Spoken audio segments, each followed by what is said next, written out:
Hello, fellas and ladies. It's time to review The Naked Gun, a legacy sequel to the spoof films of the same name. This one directed by Akiva Schaffer from The Lonely Island. This one follows the legacy son of Frank Drebin, played by Liam Neeson in this one, a police officer for Police Squad, as he attempts to solve a crime, a real mean crime, a murder even. I'm a huge fan of the old spoof films from like the 70s and the 80s and even some of the 90s with Austin Powers. Airplane comes to mind. Monty Python films come to mind. Mel Brooks stuff like Blazing Saddles comes to mind. I don't know if I necessarily call them spoof films, but even some of the early like 2000s Adam McKay stuff kind of rings to that. And of course The Naked Gun. There's this level of stupidity that these films embrace unapologetically entirely, and this film delivers. I would say The Naked Gun is a perfect film. I get the accusation a lot that I hate fun because I don't like Marvel movies. I saw Fantastic Four, by the way. It's fine. Does this movie get at anything deep?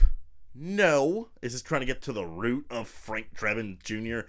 No. He's just an absolute buffoon, and that's about it. And he's kind of good at his job. I don't even think the movie is set out to like spoof modern action films like Mission Impossible, although there is some of that in here. I think the movie is modernized, like smartphones and smart cars and like technology companies are like involved in this movie. But the movie is by design just meant to make you laugh, and just the question then becomes, did it do that? And holy shit, I pissed myself. I did an old pee-pee in my pants. This movie has everything you want from a movie of this caliber. It's got the weird visual gags, the silly puns, the toilet humor, all the Naked Gun-esque kind of gags that you want, the, misinterpreting of the way, they speak. Everyone in this universe is in on this, other than the occasional, look of, what the hell? This universe just seems to operate on its own logic, that it's totally okay with this absurdity. There are plenty of moments that I cried laughing. I'm very happy that my press screening was mixed public. This movie is really stupid, and I love that about it. Between this and Friendship, I'm very happy to see these very endlessly quotable comedies being embraced. I hope this movie makes money.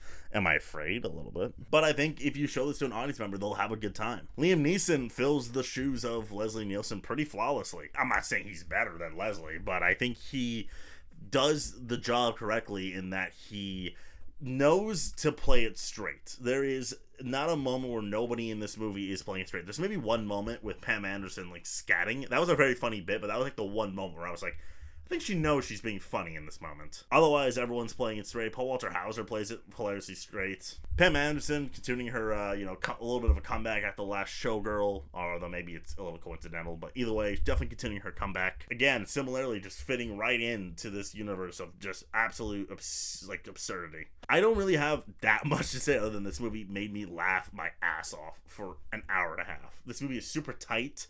There's not a moment where I was like, can this move on? Not even no joke overstays its welcome. There are running gags, one very notable one involving coffee. That's very funny. There's a notable bit involving a snowman that everyone's going to think about, but the one that got me the most was his bit involving a windshield. Since every comedy nowadays, or every movie with jokes, I guess, is attempting nothing more than just replicate Marvel or Deadpool humor, this movie has its own sense of humor that would make the Zucker brothers, who did the original Naked Gun Police Squad, it make him happy, although I guess they're not very stoked because they weren't involved. If you're going into this expecting the humor to make sense, you're on your own.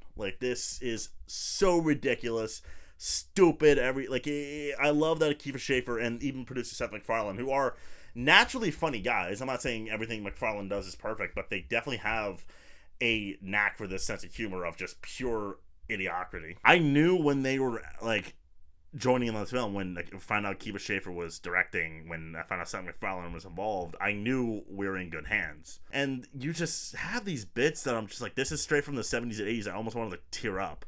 But I did tear up due to laughing. But that's besides the point. It's the kind of thing, you hear people go oh, I was screaming, I was slapping my knee, and typically it's hyperbole, but in this case it was real. There's so much to laugh at in this movie, so many visual gags that you just can't help but just go what? How does a human brain conceive of that? This was a blast. I don't have that much to say. This isn't The Zone of Interest. This isn't that deep. I just wanted to watch a movie that made me laugh so hard that I couldn't stop myself from yelling. I couldn't control my body while laughing.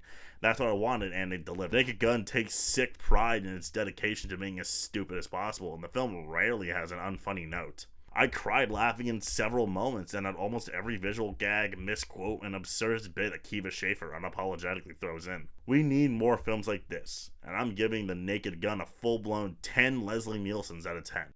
I defy you to tell me why that's not appropriate. What's wrong with this movie? Anyone who doesn't like this hates fun.